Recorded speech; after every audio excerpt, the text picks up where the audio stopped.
இந்த கருத்தரங்கிற்கு வருகை புரிந்துள்ள அனைவருக்கும் முதலில் எனது மனமார்ந்த பணிவான வணக்கங்களை தெரிவித்துக் கொள்கிறேன். அடுத்து இந்த கருத்தரங்கில் பேசுவதற்கு வாய்ப்பளித்ததற்கு எனது நன்றியை தெரிவித்துக் கொள்கிறேன். ஆக இதில் முதல்ல என்னென்னா, இந்த மாபெரும் நிகழ்ச்சிக்கு பாடுபட்ட இளைஞர்கள் கடந்த 6 மாதமாக ஒவ்வொரு மாவட்டமாக சென்று அனைத்து குழுவினரையும் சந்தித்து அதை ஒருங்கிணைக்கிறதுக்கு அவங்க நேரங்காலம் பார்க்காம சென்று அவர்கள் அதை ஒருங்கிணைச்சி இப்போ இந்த நிகழ்வு நடந்து கொண்டிருக்கிறது. அவர்களுக்கு எனது பணிவான வணக்கங்களை தலை வணங்கி தெரிவித்துக் கொள்கிறேன். அந்த இளைஞர்கள் அனைவரும் மேன்மேலும் சிறப்பாக செய்வதற்கு வாழ்த்துகிறேன். இதே போன்ற நிகழ்வு ஒவ்வொரு ஆண்டும் ஒவ்வொரு மாநிலத்திலும் நடைபெற வேண்டும் என்பது விரும்புகிறேன். நம்மளுடைய கனவை நினைவாக்கிய அந்த இளைஞர்களுக்கு எனது மனமார்ந்த வாழ்த்துக்களை தெரிவித்துக் கொள்கிறேன். உற்பத்தியை பொறுத்து எனக்கு பேச சொல்லியிருக்கிறாங்க. சுல்தான் இஸ்மாயில் யார் பேசுனதுக்கு அப்புறம் நம்ம பேசுகிறதுக்கு ஒன்றுமே இல்லை. மிக சிறப்பாக செஞ்சுக்கிட்டாங்க. அந்த பேச்சை முடித்துக் கொள்கிறேன். வணக்கம். வழக்கறிஞர் வெற்றி செல்வன் அவர்களை அன்போடு அழைக்கிறேன். சூழல் செயற்பாட்டில் இன்றைய காலநிலை மாற்றத்தில் சூழல் மாறுபாடுகளில் நமது விவசாய முறை அல்லது உற்பத்தி எவ்வாறு பாதிக்கப்படுகிறது, அதனுடைய தன்மைகளை தாண்டி நாம் செய்ய வேண்டிய பணித்தளம் என்ன என்பதை தோழர் அவர்கள் நமக்கு விளக்க இருக்கிறார்கள். அனைவருக்கும் வணக்கம். ஒரு வழக்கறிஞருடைய மனசு இன்னொரு வழக்கறிஞருக்கு தான் தெரியும். அந்த வகையில் ஒரு வழக்கறிஞரை, ஒரு அட்வொகேட்டை ரொம்ப நேரம் காக்க வைக்கக்கூடாது. ஏன்னா சாப்பாட்டுக்கு நேரத்துக்கு முன்னாடி பேச வேண்டிய ஜீவன்கள் இருக்காங்க. அது ரொம்ப ஒரு கொடூரமான விஷயம். அதிலிருந்து என்னை பாதுகாப்பதற்காக, என்னை தப்பிப்பதற்காக வாய்ப்பு அளித்த நண்பர் சிவா அவர்களுக்கு நன்றியை தெரிவித்துக் கொள்கிறேன். நான் இப்போ விவசாயம் பண்ணலை, சின்ன வயசில் ஏதோ கொஞ்சம் பார்த்துருக்கேன், அவ்வளோதான். அதனால் நான் உங்ககிட்ட வந்து விவசாயத்தில் நீங்கள் இது பண்ணுங்க, அதை பண்ணுங்க, இது பண்ணால் நல்லது அப்படின்னு எனக்கு சொல்ல தெரியாது. எங்களுக்கான ஒரு விஷயம் தெரியும், சட்டம். சட்டப்படி இதுதான் விவசாயம், நாங்கள் என்ன சொல்கிறோமோ அதான் விவசாயம்.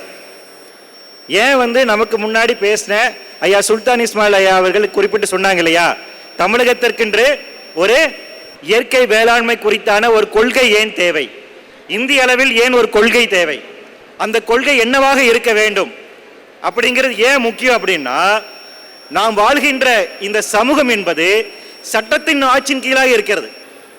தி ரூல் ஆஃப் லான்னு சொல்லுவாங்க.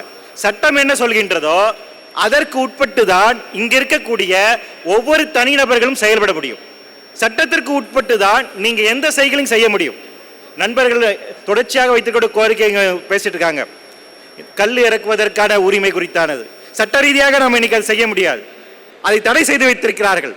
அந்த தடை நீக்கப்பட வேண்டும் என்று ஆண்டாண்டு காலமாக விவசாயிகள் பயன்படுத்தியிருக்கக்கூடிய ஒரு பானம் என்பது தடை செய்யப்பட்டிருக்கிறது. அப்போ இந்த இடத்துல நீங்க விருப்பப்படுகின்ற வகையில் எல்லா விதமான வேளாண்மையும் செய்துவிட முடியுமா, எல்லா செயல்பாடுகளும் செய்ய முடியுமா அப்படின்னு கேட்டீங்கன்னா அது கிடையாது. இந்தியா ஒரு சுதந்திர நாடு தான், இந்தியா ஒரு ஜனநாயக நாடு தான், இந்தியா ஒரு குடியரசு தான்.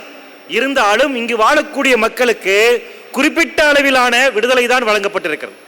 அது முற்றுமுடிவான விடுதலை என்பது இல்லை. அப்ப அந்த வகையில் இந்த விடுதலைக்கு உட்பட்டு, இந்த சட்ட வரையறைக்கு உட்பட்டு நம்முடைய உரிமைகளையும் நம்முடைய பாதுகாப்புகளையும் எப்படி உறுதி செய்வது? இந்த மாநாட்டினுடைய தலைப்பாக 2 கொள்கைகளை வைத்திருக்கிறார்கள். உணவு பாதுகாப்பு, உழவர் பாதுகாப்பு. இரண்டுமே ஒன்றோடு ஒன்று தொடர்புடையது. இந்த 2 பாதுகாப்பை உறுதி செய்ய வேண்டும் என்றால் அடிப்படையில் நாம் செய்ய வேண்டிய முக்கியமான ஒரு பாதுகாப்பு இருக்கு. எனக்கு முன்பாக பேசிய ஐயா சுல்தான் இஸ்மாயில் ஐயா அவர் ஒரு விஷயம், மண் நலம் என்று பேசுங்கள் சொன்னாங்க. சாயில் ஹெல்த் அப்படின்னு பேசுங்க. இந்த சாயில் ஹெல்த்தை ஏன் பேசணும்? அப்பதான் விவசாயிகளுடைய நலன் இருக்காங்க. விவசாயத்துடைய நலம் நான் பேசுறோம். விவசாயிகளுடைய நலன், உணவினுடைய நலன், உணவுடைய பாதுகாப்பு. அந்த உணவு பாதுகாப்பானதாக ஆரோக்கியமானதாக இருந்தால்தான் மனிதர்களுக்கு நலம் இருக்கும், மனிதர் நலமாக இருக்க முடியும் என்கின்ற அடிப்படையில். அப்போ ஹியூமன் ஹெல்த்னு வருது. சாயில் ஹெல்த், மண் நலம் பாதுகாக்கப்பட்டால்தான் மனித நலம் பாதுகாக்கப்படும். இந்த மண் வளம் பாதுகாக்கப்பட வேண்டும் என்றால் இன்னொரு நிலத்தை நம்ம பாதுகாக்க வேண்டிய தேவை இருக்கு. இன்னைக்கு என்ன மிகப்பெரிய பிரச்சனையாக இருக்கின்றது, காலநிலை மாற்றம் முக்கியமான பிரச்சனையாக காலையில் பேசிய நக்கீரர் அவர்களும் ஐயா சுல்தான் இஸ்மாயில் அவர்கள் 2 பேருமே குறிப்பிட்டாங்க. 2 முக்கிய ஆய்வாளர்கள் இந்த நடந்த என்டையர் செஷன்ல ரொம்ப முக்கியமாக குறிப்பிட்டது என்னன்னா, காலநிலை மாற்றம் மிகப்பெரிய பிரச்சனையாக இருக்க போகிறது. அப்ப இந்த காலநிலை மாற்றத்தை எப்படி எதிர்கொள்ள போகிறோம் அப்படின்னா, எப்படி புரிந்து கொள்ள வேண்டும் என்றால், இந்த பூமி நலமாக இருக்கிறதா, பிளானட்டரி ஹெல்த், நாம் வாழுகின்ற இந்த பூமி ஆரோக்கியமானதாக இருக்கிறதா. எனக்கு முன்னாடி சொன்னாங்களே, நீ உடம்பு சரியில்லை அப்படின்னு டாக்டர்கிட்ட போனீங்கன்னா டாக்டர் உங்க நாடியை பிடிச்சி பார்க்கிறாரு இல்லையா, உங்களோட பல்ஸ் என்னன்னு பார்க்கிறாரு இல்லையா, உங்களோட பிபியோட அளவு என்னன்னு பார்க்கிறாரு இல்லையா, சுகர் இருக்கான்னு கேட்கிறாரு இல்லையா, மூட்டு வலி இருக்குதான்னு கேட்குதா இல்லையா, கொஞ்சம் வலிக்கிற மாதிரி இருந்தா இசிஜி எடுக்கலாம்னு சொல்றாங்க இல்லையா, போதா குறைக்கு ஒரு எக்ஸ்ரே ஒன்று எடுத்து வைப்போம், செல்ஃபி மாதிரி அதை ஒன்று எடுத்து வைப்போம்னு சொல்றாரா இல்லையா. இவ்வளவு ஏன் செய்யறாங்க, உங்கள் நலம் ஆரோக்கியமானதா இருக்கிறதா அப்படிங்கிறத ஒவ்வொரு இன்கிரீடியன்ஸாக இருந்து ஒவ்வொரு அறிகுறிகள் இந்த அடிப்படையில் இருந்து நீங்கள் ஆரோக்கியமாக இருக்கிறீர்களா இல்லையா என்பதை முடிவு செய்கிறார்கள். அதே போல தற்போது நவீன அறிவியல் ஒன்று வளர்ந்து கொண்டிருக்கிறது, பிளானட்டரி ஹெல்த் அப்படின்னு. யூரோப்பில் இருக்கக்கூடிய நாஸ்டாம் இன்ஸ்டிடியூட் அவர்கள் ஒரு ஆய்வறிக்கை தொடர்ச்சியாக வெளியிட்டுக் கொண்டிருக்கிறார்கள். அவர் என்ன ஆய்வு செய்யறாங்கன்னா, இந்த பூமி பாதுகாப்பாக நலமாக இருக்க வேண்டும் என்றால் 9 அம்சங்கள் பாதுகாப்பான இடத்தில் இருக்க வேண்டும். அந்த பாதுகாப்பான எல்லை கோட்டை மீறிவிட்டால் இந்த பூமியில் உயிர் வாழும் சூழல் இருக்காதுன்னு சொல்றாங்க. நாம் பேசிக்கொண்டிருப்பது இங்க இருக்கக்கூடிய வெறும் மனிதநலம் மட்டுமல்ல, ஒட்டுமொத்த பூமியின் பல்லுயிர் நலம் சார்ந்திருக்கக்கூடிய பிரச்சனை. காலநிலை மற்ற பிரச்சனையை தாண்டி நமக்கு இன்னும் கூடுதலாக பல்வேறு விதமான பிரச்சனைகள் இருக்கின்றது. இந்த அனைத்து பிரச்சனைகளும் ஒன்றோடு ஒன்று தொடர்புடையதாக இருக்கிறது. இந்த அனைத்து பிரச்சனைக்கும் பின்னாடி இருப்பது கார்ப்பரேட் அரசியலாக இருக்கிறது, கேபிட்டலிசமாக இருக்கிறது, இந்த உற்பத்தி முறையாக இருக்கிறது. இந்த 2 பிரச்சனைகளுக்கும் இதற்காக பின்னாடி காரணங்களை புரிந்து கொண்டு அதற்கான தீர்வை நோக்கி நகர வேண்டிய விஷயம் இருக்கு. அப்ப அந்த அடிப்படையில் இன்னைக்கு பிளானட்டரி ஹெல்த், பூமியோட நலம் காக்க வேண்டும் என்றால் என்ன செய்ய வேண்டும், அவர்கள் 9 விஷயத்தை சொல்றாங்க. முதல் பிரச்சனையாக அவர் சொல்றது என்ன, ஃப்ரெஷ் வாட்டர் அவைலபிலிட்டி, குடிநீர். குடிநீர் இன்னைக்கு பாதுகாப்பான இடத்துல இருக்குதான்னு பாத்தீங்கன்னா கிட்டத்தட்ட அன்சேஃப் ஜோன்ல வந்துருச்சுங்கிறாங்க. அடுத்தபடியாக முக்கியமான பிரச்சனையாக இருக்கிறது, இந்த வளிமண்டலத்தில் தமிழ் இலக்கியத்தில் இருக்கக்கூடிய ஒரு முக்கியமான ஒரு இது இருக்கு, நம்மளுடைய தமிழ் மரபு சார்ந்து இருக்கக்கூடிய அறிவாண்மை இருக்கு இல்லையா, இயற்கை குறித்த அறிவாண்மை இருக்கு இல்லையா, அது எந்த அளவுக்கு முக்கியத்துவமானது அப்படின்னா, தொல்காப்பியத்தில் ஒரு முக்கியமான ஒரு செய்யுள் வரும், உங்களுக்கு எல்லாம் தெரிஞ்ச ஒரு இதுதான், தீ நீர் நிலம் விசும்பு வெளி இவற்றோடு கலந்த மயக்கம் உலகம். இந்த 5 பூதங்களுடைய கலவை இருக்கின்றது அல்லவா, அதுதான் உலகத்தினுடைய இருப்பு, அதனுடைய இயங்கியல் அப்படி சொல்றாங்க. இன்னைக்கு மாடர்ன் சயின்ஸ் அது என்ன சொல்லுதுன்னா, பயோ ஜியோ சைக்கிள் ப்ராசஸ் சொல்லுது. இந்த 5 எலமெண்ட்ஸ், இந்த 5 விதமான பூதங்களும் ஒன்றோடு ஒன்று சேர்ந்து பின்னி பிணைந்து அதற்குள்ளாக நிறைய பயோ ஜியோ கெமிக்கல் ப்ராசஸ் நடக்குது. அதன் அடிப்படையில் தான் பூமி ஒரு சமநிலையில் இயங்கிக் கொண்டிருக்கிறது. இந்த சமநிலை இன்று மாறிக்கொண்டு வருகிறது. நண்பர்களே தொடர்ச்சியாக எங்களை பார்த்து எல்லாம் சொல்லுவாங்க, நீங்க இந்த உலக அழின்னு சொல்லக்கூடிய குரூப் தானே. நாங்க உலகம் அழிவு என்று சொல்லவே இல்லை. இந்த உலகத்தில் இருக்கக்கூடிய உயிர் வாழும் சூழல் அழிக்கப் போகிறது அப்படிதான் சொல்றோம். இந்த பூமியில் ஏற்கனவே 5 முறை முற்று முதலாக உயிரில் அழிந்து போயிருக்கிறது. 6வது அழிவை நோக்கி போய் கொண்டிருக்கிறோம். இந்த 6வது அழிவுக்கு காரணமாக மனிதர்கள் இருக்கிறார்கள். அதில் எல்லா மனிதர்களும் அல்ல, அதில் எல்லாரும் மனிதரும் சொல்ல முடியாது. அதில் குறிப்பிட்ட லாப வரிக்காக இயங்கக்கூடிய பொருளாதார அடிப்படையில் இருக்கக்கூடிய உற்பத்தியை தங்கள் கையில் வைத்திருக்கக்கூடிய அந்த குறிப்பிட்ட 1% மக்கள் ஒட்டுமொத்தமான பூமியினுடைய இருப்பையை கேள்விக்குள்ளாக்கியிருக்கார்கள். அப்ப அவர்கள் செய்யக்கூடிய பிரச்சனை என்னன்னு பார்த்தீங்கன்னா, இந்த நாட்டில் இருக்கக்கூடிய இயற்கை வளங்களை அதிகமாக சுரண்டி எடுப்பதும் அவற்றை தேவையற்றதுக்காக பயன்படுத்துவதன் காரணமாக பூமியினுடைய சமநிலை உடைந்து கொண்டு வருகிறது. அதைத்தான் இந்த பூமியினுடைய பிளானட்டரி ஹெல்த்ல என்னென்ன பிரச்சனை இருக்கு என்பதை வகைப்படுத்தி நாஸ்டாம் இன்ஸ்டிடியூட் சொல்றாங்க. அந்த பல்கலைக்கழகம் என்ன சொல்லுதுன்னா, முதலாவதாக நீர், குடிநீரினுடைய தன்மை மாறிக்கொண்டு வருகிறது. 2வதாக கடலுடைய தன்மை அன்சேஃபான ஜோன்ல போயிட்டே இருக்குங்கிறாங்க. 3வதாக வளிமண்டலத்தில் நம்முடைய அட்மாஸ்பியர்ல இருக்கக்கூடிய கார்பன் டை ஆக்சைடுடைய அளவு. ஐயா குறிப்பிட்டாருங்க இல்லையா, வளிமண்டலத்தில் கார்பன் டை ஆக்சைடு அதிகமாச்சுன்னா அரிசி பயிர் செய்ய முடியாது. இப்ப எவ்வளவு தெரியுமா அரிசி கார்பன் டை ஆக்சைடு இருக்குது நம்ம வளிமண்டலத்துல? 200 வருடங்களுக்கு முன்பாக அதனுடைய அளவு 297 ppm பார்ட்ஸ் பெர் மில்லியன் சொல்லுவாங்க. அதாவது ஒட்டுமொத்த நம்ம பூமியை சுற்றி இருக்கக்கூடிய அளவில் கார்பன் டை ஆக்சைடுடைய பகுதி 297 தான் இருந்துச்சு. இன்னைக்கு அது எவ்வளவு தெரியுமா இருக்கு? 427 ஆயிருக்கு. அடுத்த இன்னும் 10 வருஷங்கள் டபுள் அமௌண்ட் ஆயிரும். இந்த அளவு என்பது கடந்த 8 லட்சம் வருடங்களில் இல்லாத அளவு. கடந்த 8 லட்சம் வருடங்களில் இல்லாத அளவுக்கு இன்று மீத்தேனுடைய அளவு பூமியை சுற்றி இருக்கிறது. இந்த வாயுகள் இருக்கின்ற பட்சத்தில் நாம் எப்படி விவசாயம் செய்ய போகிறோங்கிறதா கேள்வி. அப்ப இந்த வாயுகளோடு தப்பி பிழைத்து வாழக்கூடிய பயிரினங்கள் என்னவாக இருக்கிறது? எதிர்காலம் நமக்கு எப்படி இருக்க போகுது அப்படின்னு சொல்றாங்க. அடுத்த 20-30 ஆண்டுகளில் பூமியினுடைய சராசரி வெப்பநிலை என்பது 1.5 டிகிரி செல்சியஸ்ல இருந்து 2 டிகிரி செல்சியஸ் அளவுக்கு உயரலாம்னு சொன்னாங்க. 10 வருஷத்துக்கு முன்னாடி சொன்னாங்க. இப்போ 2030 நடக்கும்னு சொன்னாங்க. ஆனா 2025 பூமியினுடைய சராசரி வெப்பநிலை என்பது 1.5 டிகிரி செல்சியஸ் உயர்ந்து விட்டது. இது எப்படி புரிந்து கொள்ளலாம்னா, விவசாயிகளாக உங்களுக்கு அடிப்படையாக தெரிந்து கொள்ள வேண்டும். விவசாயிகள், இந்த விவசாயம் பூமியில் எப்போ தெரியுமா தோன்றிச்சு? சமீபத்தில் ஆதிச்சநல்லூர்ல ஒரு ஆய்வு அறிக்கை வெளியிட்டாங்க. எல்லாரும் கேள்விப்பட்டிருப்பீங்க. இந்தியாவிலேயே ஏன் உலக அளவில் அயன் சார்ந்து இருக்கக்கூடிய, இரும்பு சார்ந்து இருக்கக்கூடிய தொழில்நுட்பம் என்பது தமிழகத்தில் இருந்திருக்கிறது ஒரு ஆய்வறிக்கை வந்திருக்கு. அதுல அவங்க சொல்றாங்க 5000 வருடத்துக்கு முன்பாக இது தொழில்நுட்பம் இருந்திருக்குன்னு. எதை வச்சு சொன்னாங்கன்னா, ஆதிச்சநல்லூர்ல அந்த கிடைச்ச பானையில நெல்மணி இருந்துச்சு. அந்த நெல்லை கார்பன் டேட்டிங் பண்ணாங்க. அதோடு சேர்ந்து இருக்கக்கூடிய கரித்தொகைகள் கார்பன் டேட்டிங் பண்ணாங்க. அதனுடைய வயது 5000 வருடம். அப்ப 5000 வருடங்களாக இந்த பூமியில் நாம் விவசாயம் செய்து கொண்டிருக்கிறோம். அதற்கு அடிப்படையான காரணம் என்னன்னா, தட்பவெப்ப நிலை, டெம்பரேச்சர். இந்த வெப்பநிலை சரிசமமாக இருக்கின்ற போதுதான் விவசாயம் செய்ய முடியும். பூமியினுடைய சராசரி வெப்பநிலை என்பது கடந்த 10,000 வருடங்களாக 13 டிகிரி செல்சியஸ்ல இருக்கு. நான் சொல்றது பூமியோட ஒட்டுமொத்த பூமியுடைய சராசரி வெப்பநிலை. ஆர்டிக் பகுதியில், அண்டார்டிகா வடதுருவ பகுதியில் வந்து பார்த்தீங்கன்னா அது மைனஸ்ல இருக்கும், -50ல இருக்கும். மிடில் ஈஸ்ட்ல வந்து பார்த்தீங்கன்னா அது +50ல இருக்கும். இது இரண்டுக்குமான ஒரு ஆவரேஜ் அப்படிங்கிறது பார்த்தீங்கன்னா 13 டிகிரி செல்சியஸ். கடந்த 10,000 வருடங்களாக இருக்கக்கூடிய இந்த 13 டிகிரி செல்சியஸ் என்பது கடந்த 200 வருடங்களில் 1.5 டிகிரி செல்சியஸ் உயர்ந்து உள்ளது. அதுவும் கடந்த 50 வருடங்களில் 0.8% உயர்ந்துள்ளது. 0.8 டிகிரி செல்சியஸ் உயர்ந்திருக்கு. இந்த உயர்வு என்பது 1 லட்சம் வருடத்தில் நடக்க வேண்டிய ஒரு நிகழ்வு. 1 டிகிரி இன்க்ரீஸ் ஆகணும். உங்களோட உடம்புக்குன்னு ஒரு டெம்பரேச்சர் இருக்கு இல்லையா? கொரோனா காலகட்டத்தில் நீங்கள் வெளியே போகும்போது டெம்பரேச்சர் செக் பண்ணாங்க இல்லையா?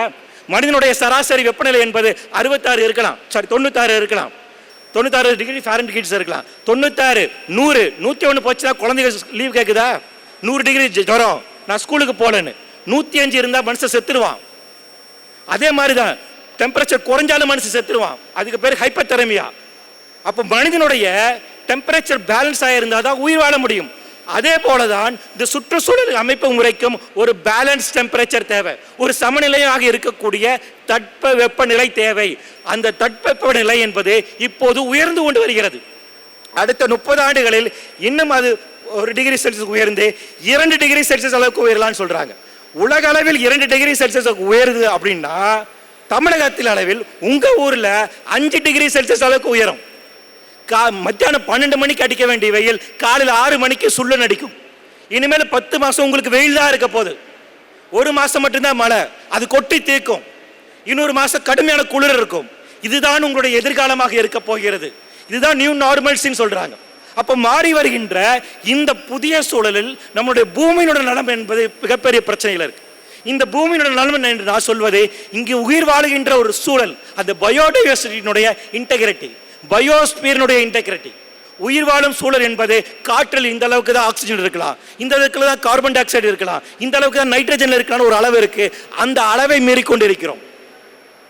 இன்னைக்கு அதிகப்படியான நச்சுத்தன்மையாக இருக்கக்கூடிய இந்த பெஸ்டிசைடு, இந்த பூச்சிக்கொல்லி மருந்துகளை நாம் கொட்டுனது காரணமாக நைட்ரஜன் சைக்கிள் உடைஞ்சிட்டு வருதுன்னு சொல்றாங்க.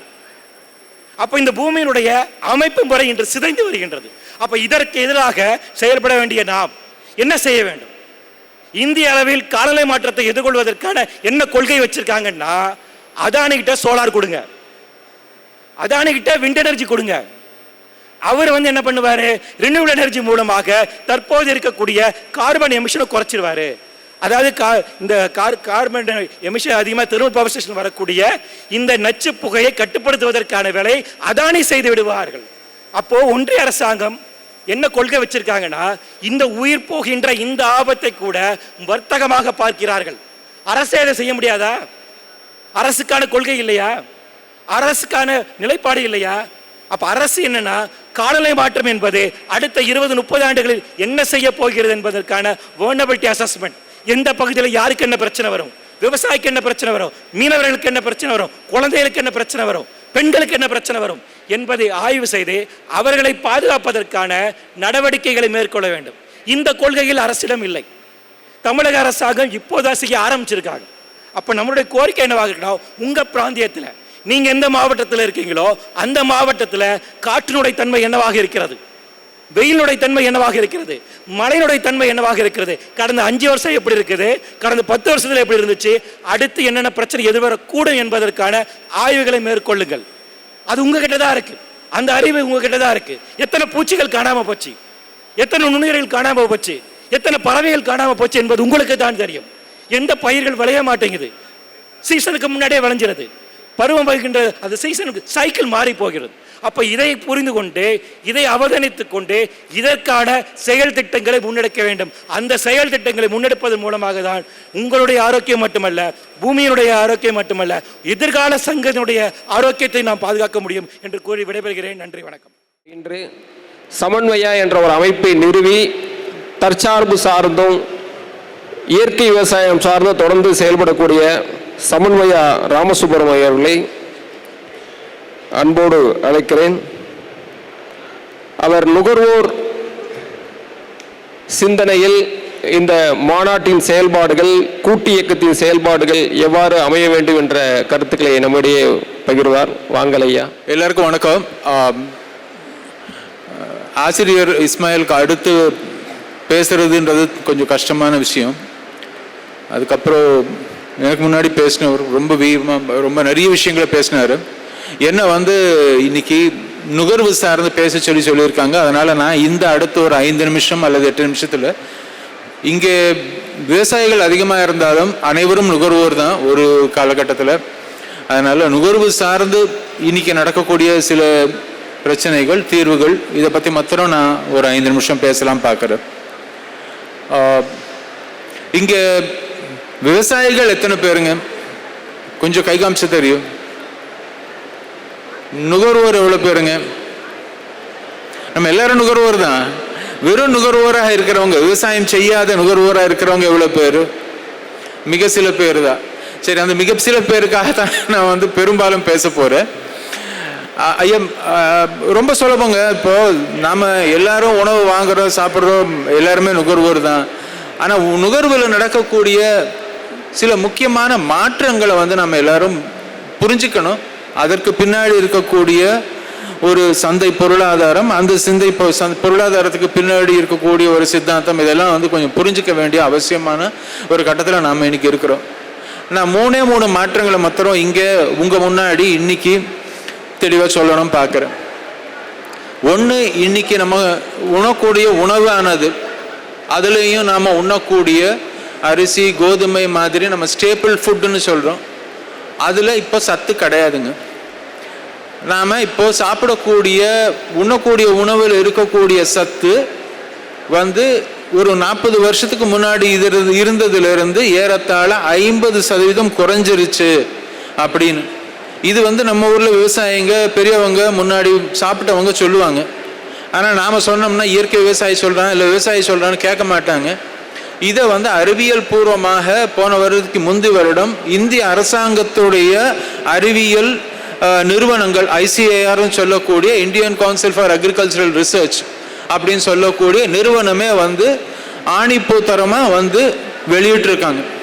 அவங்க என்ன சொல்கிறாங்கன்னா, ஹை ஈல்டிங் வெரைட்டிஸ் அப்படின்னு சொல்லி அரசாங்கம் வெளியிடக்கூடிய விதைகள், அரிசி மற்றும் கோதுமையில் விளையக்கூடிய விதைகள் எல்லாத்துலேயுமே 40 வருஷத்துக்கு முன்னாடி இருந்த அதை சத்து அதில் ஏறத்தாழ 50%க்கும் மேலே குறைஞ்சிருச்சு அப்படின்றது அவங்க சொன்ன முதல் விஷயம். இரண்டாவது அவங்க சொன்னது என்னன்னா, அதில் டாக்ஸிசிட்டி அதிகமாக இருக்குது, அதாவது நச்சுத்தன்மை அதிகமாக இருக்குது. இங்கே இயற்கை விவசாயிகள் எல்லாருக்கும் தெரிஞ்ச விஷயம்தான் இது. நான் நுகர்வோரான உங்களுக்கு சொல்கிறேன், அதில் இருக்கக்கூடிய நச்சுத்தன்மை அதிகமாக இருக்குது, நஞ்சு அதிகமாக இருக்குது அப்படின்னு. அவங்க இதை மாத்திரம் சொல்லி நிறுத்தலை. அடுத்ததாக அவங்க சொன்னது என்னன்னா, இதே மாதிரி நம்மளுடைய இருக்கக்கூடிய நிலை தொடர்ந்தால் 20-40, அதாவது அடுத்த 15 வருடங்களில் நாம் உண்ணக்கூடிய உணவில் இன்னைக்கு உற்பத்தியாகும் 95% உற்பத்தி ஆகக்கூடிய உணவில் நமக்கு நச்சுத்தன்மை மாத்திரம்தான் கொடுக்குமே தவிர சத்து கொடுக்கக்கூடிய தன்மை சுத்தமாக இருக்காது அப்படின்றது இந்திய அரசாங்கத்தின் அறிவியல் ஆய்வு செய்யக்கூடிய மிக சிறந்த விஞ்ஞானிகளுடைய கண்டுபிடிப்பு. அவங்க ஆராய்ஞ்சு ஒரு 6 வருஷத்துக்கு மேலே இதை தொடர்ந்து பண்ணி சொல்லியிருக்கிறாங்க. ஆனால் இது நம்மளுடைய தொலைக்காட்சிகள்லேயோ அல்லது நம்ம ஊடகங்கள் மூலமாகவோ எங்கேயும் பேசு பொருளாக படலை. ஏன்னா உணவை பற்றி யாரும் கண்டுக்கிறது இல்லை. உணவுக்கு பின்னாடி இருக்கக்கூடிய அறிவியலோ அதை பற்றிய புரிதலோ நம்ம மத்தியில் பெருசாக நம்ம பேசுறது கிடையாது. இது நாம் நுகர்வோராக தெரிஞ்சுக்க வேண்டியது ஒன்று. அப்படி சரி அப்படின்னா நம்ம உண்ணக்கூடிய உணவில் பிரச்சனை இருக்குது அப்படின்னா அது ஒரு பிரச்சனை தான் நமக்கு. இரண்டாவது பிரச்சனை நம்ம உண்ணக்கூடிய மரபில், அதாவது உணவு அப்படின்றது எப்படி நம்ம உட்கொள்கிறோம் அப்படின்றதற்கு நம்மளுடைய வாழ்க்கை முறை மிக அதோட பின்னி பிணையப்பட்டிருக்கு. நம்ம வாழ்க்கை முறையில் ஏற்பட்ட மாற்றங்கள் இன்னைக்கு இன்னும் அதிகம். இப்போ NCDன்னு சொல்லக்கூடிய நான் கம்யூனிகபிள் டிசீஸ், அதாவது வாழ்க்கை முறை சார்ந்த வியாதிகளுடைய எண்ணிக்கை அதிகமாக இருக்கு. 25 வயசுல பிளட் ப்ரெஷர் இருக்குதுன்றாங்க சில பேர். 40 வயசுக்குள்ள சுகர் வந்துருச்சுன்றாங்க. ஆஸ்பத்திரியில் போய் 2 நாள் இருந்துட்டு வந்தாங்க அப்படின்னு சர்வசாதாரணமாக 20 வயசுல இருக்க பையன் சொல்றாரு நம்ம கிட்ட. என்னன்னா பிபி ஜாஸ்தி ஆயிடுச்சுங்க அப்படிங்கிறாரு. ஸோ அது மாதிரி சில பேர் இருக்கிறாங்க. பிபி அதிகமாகிடுச்சுன்றாங்க, சுகர் அதிகமாகிடுச்சுன்றாங்க. இப்போ 45, இப்போ நான் இன்னைக்கு எனக்கு 55 வயசு ஆகுதுங்க. ஒரு 15 வயசுக்கு முன்னாடி நான் 40 வயசு ஆனப்போ எல்லாரும் கேட்டது சுகர் வந்துருச்சான்னு கேட்குறாங்க, இப்போ கேன்சர் வந்துருச்சான்னு கேட்குறாங்க. இதை நம்ம வளர்ச்சின்னு நினச்சிட்டு இருக்கிறோம். கேன்சரை அவ்வளோ எளிமையாக்கிட்டேன். இப்போ போனால் பிளட் மாற்றிட்டு வந்துட்டாங்க அப்படிங்கிற 6 மாதத்துக்கு ஒரு தடவை போய் செக்அப் பண்ணிட்டு வரோம் அப்படின்றது. 5 வருஷத்துக்கு ஒரு தடவை நீங்கள் இன்னும் எவ்வளோ வருஷம் வாழ்வீங்க அப்படின்னு அரசாங்கத்தை நீங்கள் ஒரு வைத்தியர்கிட்ட போய் கேட்டுட்டு வரோம். காந்தி ஒரு இடத்துல சொல்வார், if you stop being human we are not fit enough to be in the animal kingdom அப்படின்னு. அதாவது அனிமல் கிங்டம், அதாவது நாம் இருக்கக்கூடிய மிருக அந்த ஒரு கேட்டகரியில் நாம் இருக்கிறோம் அப்படின்னா, அனிமல் கிங்டமில் நம்ம இருக்கோம்னா அதற்கு 3 முக்கிய விஷயங்கள் நம்மக்கிட்ட இருக்கணும். உணவும் ஜெரிக்க தெரியணும், மூச்சு விட தெரியணும், குழந்தை பத்துக்கு தெரியணும். இன்னும் இந்த 3த்துக்கும் உங்களுக்கு ஆர்டிஃபிஷியலாக ஒருத்தர் உதவி பண்ணலைன்னா நம்மளால பண்ண முடியல. சாப்பிட்டதை ஜெரிக்கிறதுக்குன்னு உங்களுக்கு மாத்திரை போட வேண்டியதாக இருக்குது. மூச்சு பிடிக்கிறதுக்கு மறந்து போச்சு, தெருவுக்கு யோகா சென்டர் வந்துருச்சு. இப்போ மூச்சு பிடிக்க கற்றுக் கொடுக்குறேன் உங்களுக்கு.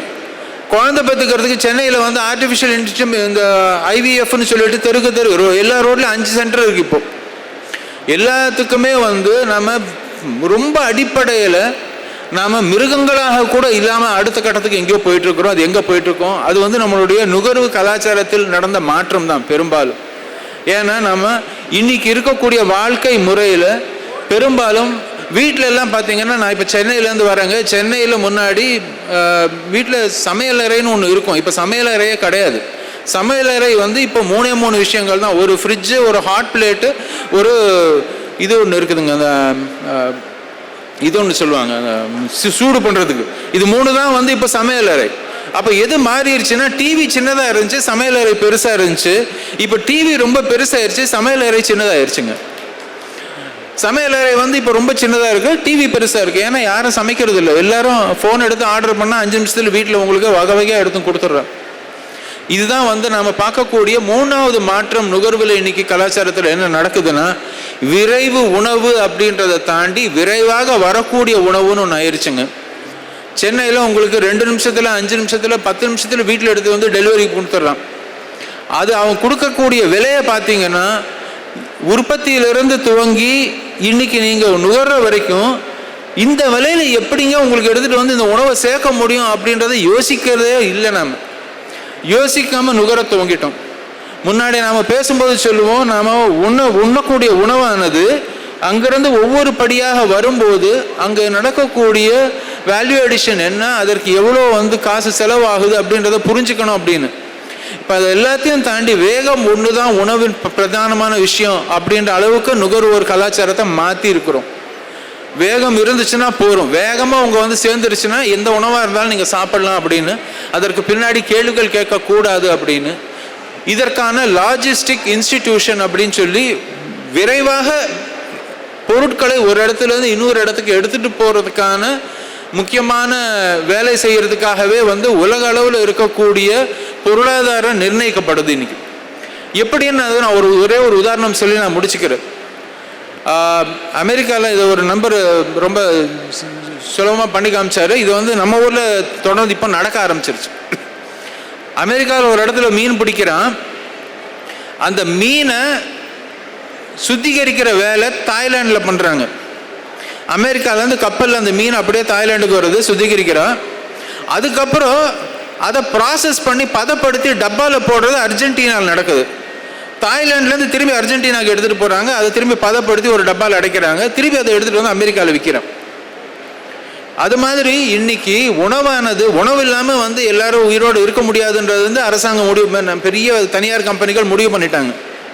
அவங்க என்ன பண்ணுறாங்க, அந்த ஒவ்வொரு கட்டத்திலையும் உங்கள் பக்கத்து வீட்டில் இருக்க உணவை நீங்கள் சாப்பிட்ணும்னா அது வந்து ஒரு 1000 கிலோமீட்டர் போயிட்டு வந்து நீங்கள் சாப்பிட்டீங்கன்னா யாருக்கோ லாபம். உங்கள் பக்கத்து வீட்டுக்காரரோட நீங்கள் பேச ஆரம்பிச்சிங்கன்னா லாபம் வந்து உங்களுக்கு இல்லாமல் உங்கள் பக்கத்து வீட்டுக்காருக்கு போகும். அந்த உள்ளூர் சுழற்சியில் இருக்கக்கூடிய பொருளாதாரத்தை உலக அளவில் உடைச்சு அதை பெரும் கம்பெனிகளுக்கு லாபம் ஏற்படுத்துறதுக்கு தான் ஒரு மிகப்பெரிய ஒரு சந்தை பொருளாதார இயக்கமே நடந்துட்டு இருக்குதுங்க. அதுதான் நுகர்வு கலாச்சாரத்தை பெரும் அளவில் மாற்றிட்டு இருக்குது. ஆனால் நாம் உண்ணக்கூடிய உணவு எங்கிருந்து வருதுன்னு பார்த்தோன்னா பெரும்பாலும் நம்ம ஊரில் தெரியும். நம்ம சிறுதானியங்களை வந்து நம்ம இப்போ தான் நம்ம சரவணனோட பேசிகிட்டு இருந்தேன். சிறுதானியம் வந்து நம்ம ஊரில் 32 ரூபாய்க்கு வாங்குகிறோம். வாங்கிட்டு அதே ஊரில் ஹார்லிக்ஸ் 800 ரூபா கிலோவுக்கு வாங்கிட்டு இருக்கிறோங்க. அந்த அளவுக்கு தான் மாற்றத்தை நம்ம வந்து புரிஞ்சிக்க தவறிட்டோம். அதை தாண்டி நம்ம வந்து புரிஞ்சிக்கணும் அப்படின்னா இன்னைக்கு சந்தை பொருளாதாரத்தில் நடக்கக்கூடிய மாற்றங்களை புரிஞ்சுக்கிறதுக்குன்னா நாம் நிறைய முயற்சிகள் இங்கே தமிழ்நாட்டில் நாம் பண்ணியிருக்கோம். பல இடங்களில் உள்ளூர் சந்தைகள் மூலமாகவும் நுகர்வோர் வந்து நேரடியாக உற்பத்தியாளரோட பேசுறது அப்படின்றது மிகப்பெரிய அளவில் நடக்க ஆரம்பிச்சிருக்குது. இதிலிருந்து தான் வந்து அடுத்தடுத்து நமக்கு தேவையான சொல்யூஷன்ஸ் வர ஆரம்பிக்கும். ஆனால் நுகர்வோராக இருக்கும்போது நாம் இன்னைக்கு கேட்க வேண்டிய முக்கியமான சில கேள்விகள் என்னென்னா, என்னுடைய உணவு எங்கேருந்து வருது, எவ்வளோ தூரம் பயணித்து வருது, அவ்வளோ பயணம் பண்ணி வருதுன்னா அதில் என்ன மதிப்பு கூட்டல் ஏதாவது நடக்குதா, இல்லை சும்மாவே அதை சும்மா சுற்றிட்டு வந்து எங்கிட்ட கொடுக்குறாங்களா? இந்த கேள்விகள் நாம் கேட்க ஆரம்பித்தா தான். மூணாவது, அதில் இருக்கக்கூடிய சத்து எங்கேருந்து வருது, சத்து இருக்குதா இல்லையா, இருந்துச்சுன்னா அந்த சத்து பாரம்பரியமாக என்ன இருந்துச்சு இப்போ இருக்குதா. இதெல்லாம் ஒரு விஷயம் எல்லாருக்கும் தெரிவிச்சுக்கிறது என்னென்னா, பாரம்பரிய உணவு எல்லாமே சத்துள்ள உணவுன்னு நம்ம சொல்லிட்டு இருக்கிறோம். அது கொஞ்சம் ஜாகிரதையாக இருங்க. ஏன்னா அரசாங்கம் இப்போ அதை சொல்ல ஆரம்பிச்சிருச்சு, பன்னாட்டு கம்பெனிகளும் இப்போ அதை சொல்ல ஆரம்பிச்சிருச்சு.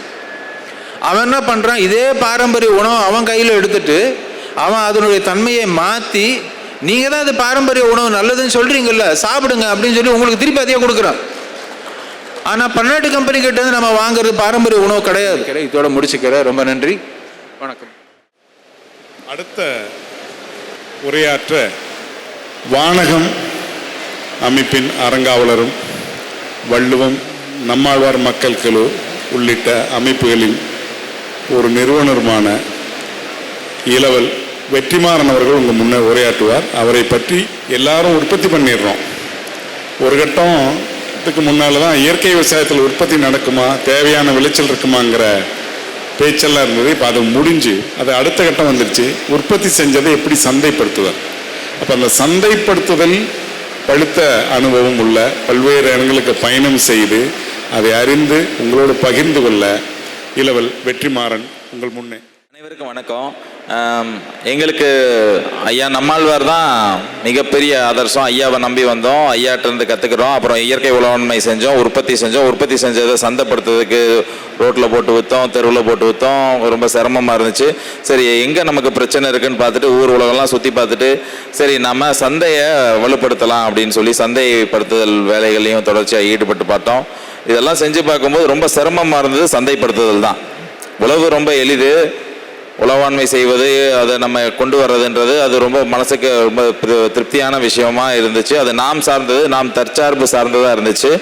அதனால அது வந்து ரொம்ப மனசுக்கு பிடிச்ச வேலையை செஞ்சுட்டு இருந்தோம். ஆனால் அந்த சந்தைப்படுத்துறதுன்றது வந்து இங்கே நாம் நிறைய பேரோட தொடர்பு கொண்டு நிறைய பொறுப்புகளுக்கு உள்ளாகி இன்னொன்று நெருக்கடிகளுக்கு உள்ளாகி செய்ய வேண்டியதாக இருக்குது. இதை புரிதல் உண்டாக்க வேண்டியது இருக்குது, விழிப்புணர்வு ஏற்படுத்த வேண்டியது இருக்குது.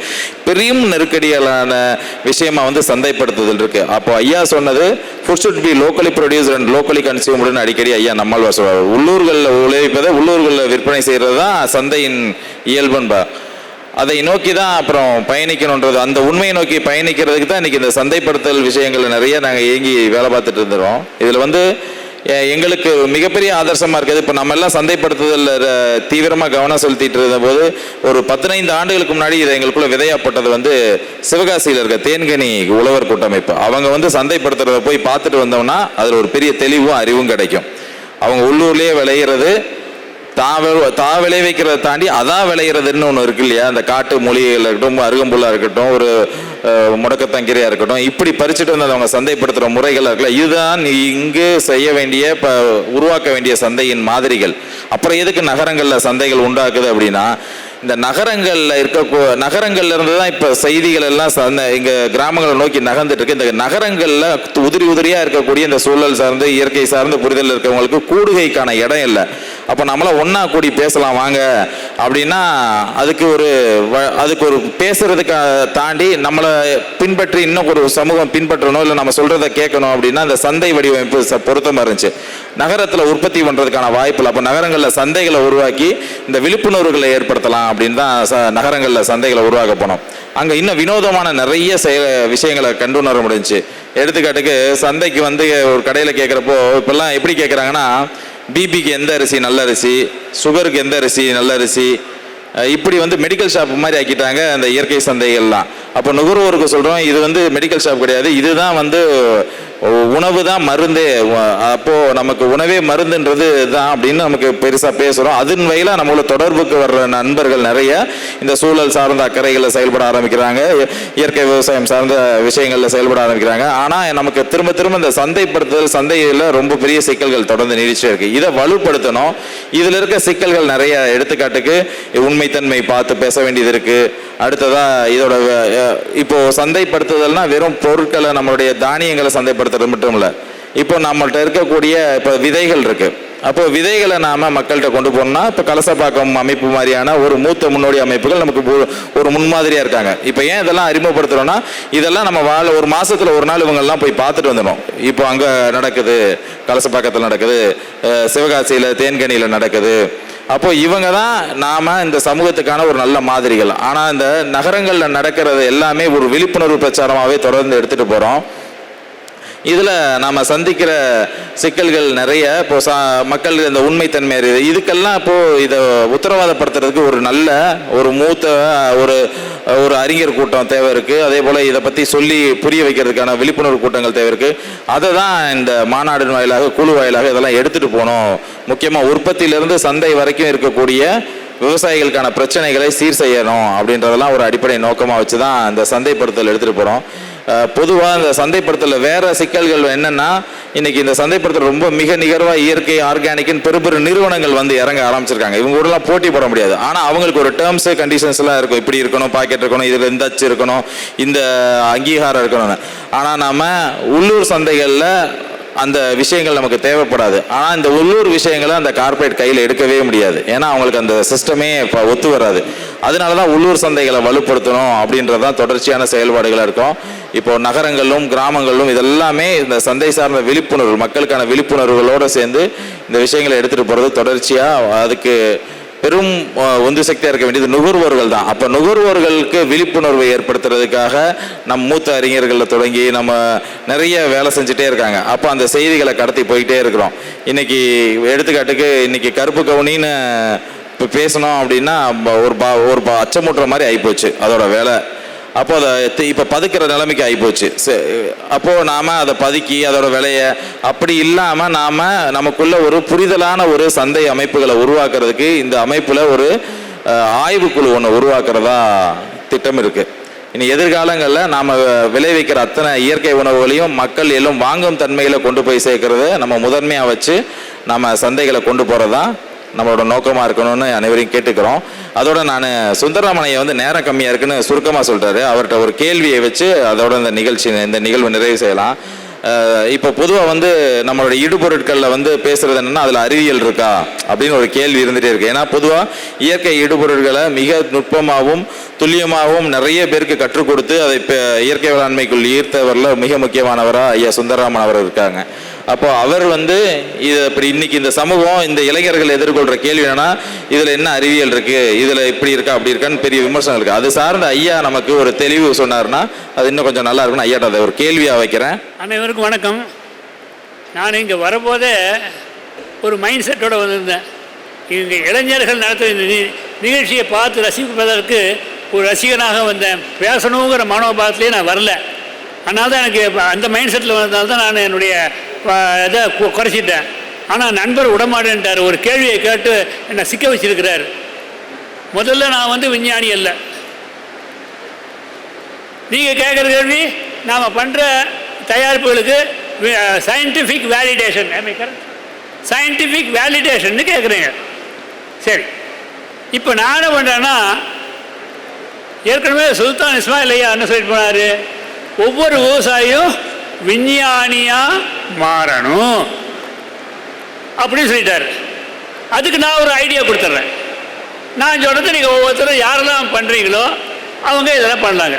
சரி, என்ன பண்ணாலும் உதாரணம் சொன்னேன்னா, நாம் வந்து ஜீவாமிர்தம்னு பண்ணுறோம், அமுத கரைசல்னு பண்ணுறோம், பஞ்சகவ்யான்னு பண்ணுறோம், அப்புறம் அதுக்கு அரப்பு மோர் கரைசல், தேங்காய் மோர் கரைசல், விதவிதமான கரைசல்லாம் பண்ணுறோம், பூச்சி வெரைட்டியாக தான் பண்ணுறோம். இது எல்லாமே வந்து அந்த நுண்ணுயிர்கள் சதைக்கிற வேலையை செய்யுது. அப்போ இல்லை விஞ்ஞானபூர்வமான வினைப்பு வேணுமா? இதுதான் அடுத்த கேள்வி. அதுக்கு நான் என்ன பண்ணுறேன்னா, நீங்கள் உங்கள் இடத்துலையே அதை வந்து தெரிஞ்சுக்க முடியும். என்ன பண்ணலாம் கேட்டீங்கன்னா, எந்த தயாரிப்பாக இருந்தாலும் சரிங்க, ஒரு வில்வக்காய் எடுத்துக்கோங்க.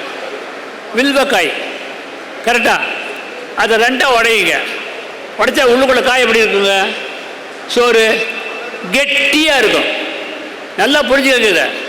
ஆக ஒரு வில்வக்காய் எடுத்து ரெண்டாக உடைச்சேன்னா உள்ளுக்குள்ள சோறு கெட்டியாக இருக்கும். இப்போ வந்து நீங்கள் என்ன பண்ணுறீங்கன்னா, உங்கள் தயாரிப்பு ஒவ்வொன்றிலையும் ஒரு வில்வக்காயை போட்டுருங்க. நல்லா கவனிங்க. நீங்கள் என்ன தயாரிப்பு பண்ணியிருக்கீங்களோ அதுக்கு என்ன பேர் வச்சுருக்கீங்களோ அதுக்குள்ளே ஒரு வில்வக்காயை வடித்து போட்டுருங்க. போட்டாங்கன்னா 15 நாளுக்குள்ள அந்த வில்வக்காயில் இருக்கிறதுக்கு அந்த சோறு கெட்டியான சோறு அது பழமாக மாறி அதுக்கப்புறம் சதைக்கப்படும். நல்லா புரிஞ்சுக்க. என்ன ஆகும்? அது காய் உள்ளுக்குள்ள பழமாக மாற்றினதுக்கு அப்புறம் தான் சிதைக்கப்படும். அந்த விதை இருக்கு பாருங்க, எவ்வளவு கெட்டியாக இருக்குது, அந்த விதையுமே சாப்பிட்றோம். இதுதான் விஞ்ஞானபூர்வம் வழக்கம். வணக்கம். ஐயாட்ட இருந்து நிறைய தெரியும். கிட்டத்தட்ட கேட்டுக்கிட்டே இருக்கலாம், அவ்வளோ விஷயங்கள் இருக்குது. ஐயா இதை சொன்னால் இன்னும் இந்த மாநாட்டுக்கு சிறப்பாக இருக்குன்றதுனால தான் இந்த கேள்வியை முன் வச்சோம். இது போன்று ஏன் இந்த மாநாடு, இந்த மாதிரியான திருவிழாக்கள், நிகழ்ச்சிகள், சந்தைகள் இதெல்லாம் என்னக்குன்னா, நாமெல்லாம் ஒன்றா இருக்கிறோம், எப்பயுமே பலமாக இருக்கிறோம், சிந்தனை வேலை மன ரீதியான ஒரு பலத்தோடு நம்மளாம் இயங்கணும் அப்படின்றதுக்கு தான் இந்த மாதிரியான நிகழ்வுகள். அதில் இந்த மாநாடு இன்னும் அடுத்த கட்டத்துக்கு இன்னும் வேற அளவுக்கு கொண்டு போகிறதுக்கான நிறைய ஏற்பாடுகள் இருக்குது. அது குறித்தும் நாளைக்கு பேச இருக்காங்க. பொதுவாக இப்போ அடுத்ததெல்லாம் பார்த்தீங்கன்னா, ஆற்காடு அரிசி திருவிழா இருக்குது. மிகப்பெரிய விழிப்புணர்வு வேலூர் வட்டாரங்கள் எந்த நிகழ்வு நடத்தினாலும் இன்னைக்கு ஆயிரக்கணக்கான மக்கள் வந்து குவியற போகிறாங்க. அதுக்கு அவங்க போட்ட அவ்வளோ வேலைகள் இருக்குது. அதே போல் விதை சேகரிப்பாளர் நண்பர்கள் பண்ண விஷயம் இந்த தமிழ்நாடு அளவில் மிகப்பெரிய தாக்கத்தை உண்டாக்கியிருக்கு. தொடர்ச்சியான இந்த மாதிரி நிகழ்வுகளில் இந்த சான்றோர்களை அழைத்து பேச வைக்கிறதும், நாம் கூடுறதும், பேசும்போதும், புது புது விஷயமா இன்னும் மலரும் போதும் இது நமக்கு மிகப்பெரிய பலமாக இருக்குன்றதுனால தான் இந்த மாதிரியான சந்தைகள், கூடுகைகள் எல்லாமே இருக்குன்றதை சொல்லிக்கொண்டு நிறைவு செய்து நன்றி கூறுகிறேன். நன்றி, வணக்கம்.